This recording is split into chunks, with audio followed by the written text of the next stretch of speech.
iman isa-isay ko sa kinabuhi ko hura internet na ayo gid malugon ta amin duma ha mga igpanginsa igpansira na o mga maestra taw na hadi ikansira no yan kayang kayda na kinanglan gyud o internet access na kinanglan kipaglangyaw diaw duma mga barangay para magpa-signal daw mag-access sa internet daw sa wapa kuan problema na yan sa salapi na kinanglan kay patag trabaho tagmuso para makasalapi kaya yan igastuhon day para magpaload daw ko mag-access so internet o duma mga amin din na daw madako la salamat.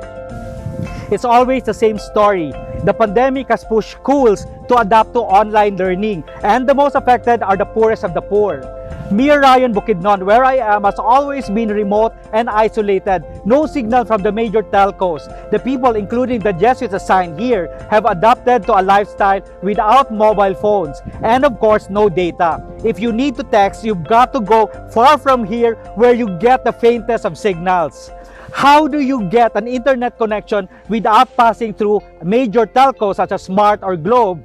This is Father J-Boy on the line. Stay with me.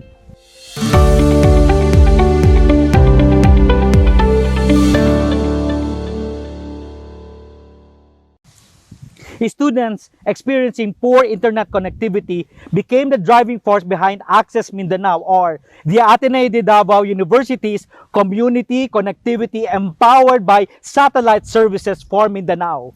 While the poor, remote, and isolated areas of Mindanao cannot be serviced by the major telcos, which claim that improved connectivity will take months or even years to roll out, Ateneo de Davao thought of a solution: the use of space technology or the use of satellites. The brilliant idea came from a dinner conversation in June 2020. Technology is robust and already present and good for Miarayon, whose internet connectivity has already been installed. The dish that you now see can be used by the community for education, health, even to provide an online market for their produce.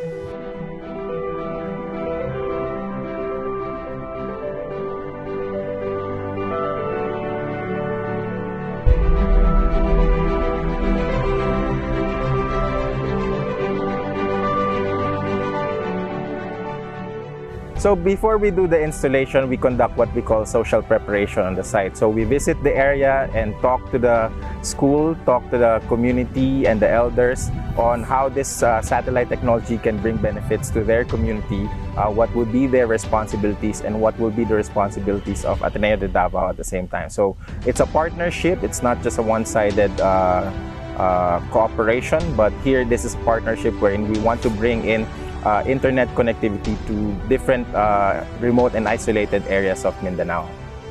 So when we choose the site, initially we interact with the partners of Ateneo de Davao University, but at the same time we also reach out and select at the different areas where connectivity is most needed. So we try to distribute all the sites geographically throughout the Mindanao region, from North Davao Oriental in the eastern part all the way down to Tawi-Tawi in the southern part of Mindanao. So we want it to be more geographically distributed and for equitable access to everyone. So in terms of preference or site, basically we install it in schools, in Islamic schools as well, and also we want the site to be near the barangay hall or a community center so that it's not just the school who's going to benefit from it, but also the rest of the community. So here it doesn't really matter if there's no internet access or there's no cell site. We can deploy all the on locations anywhere as long as there's a power supply and as long as there's a clear access to the sky wherein we connect directly to the satellite using the antenna.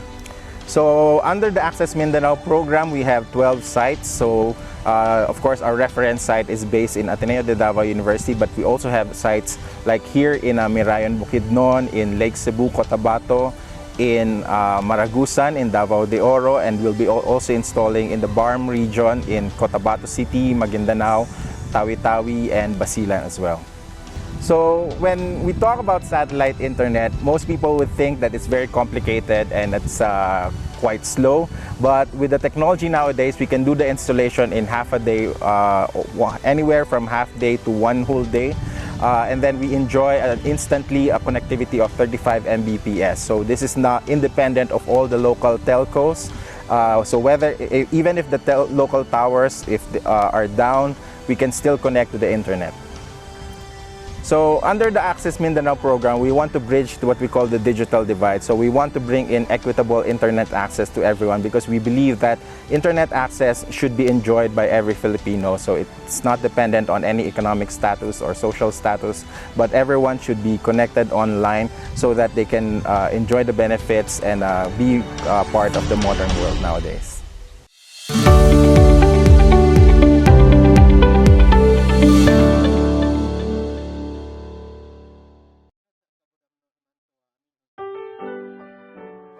Unang-una maayadaan law ta kanyo alan. Saya igkaguram ko iman to ana tag madakol ha salamat ho pag-abot ta Access Mindanao ta. Una ha nakatabang ita kanay ta. Yan isa mga malisod day ha ikangabuhat din ta eskwelahan ha masayon din da igtubagon. Iling ho pag pasa daw mga project. Pwede day i-research daw pagkuan dayon ng mga social media iman to. So una ba di pa ikaabot iyo mga signal na iman to nakaabot on is Access Mindanao. May adagigid sa nakatabang dinta. Iling o FB iman to, pwede no maistorya iman to sa lain ng mga kultura. Daw ma-communicate no takandan. Mapahayag no sa imo ikaguram takandan daw. Iman to raanon nakatabang iha makapadali kiyo makao mga balita. Yan ang sa iman to sa mga video mga balita, istorya daw mga silingan niyo. Iman to kuno adin yan maigkatuuan. Adagi gid salamat Access Mindanao.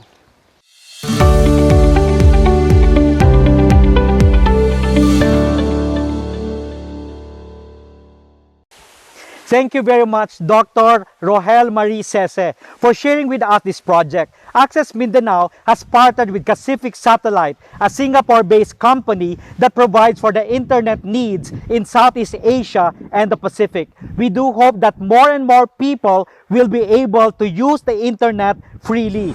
So once again, thank you for watching. This is Father J-Boy on the line. I'll see you next time.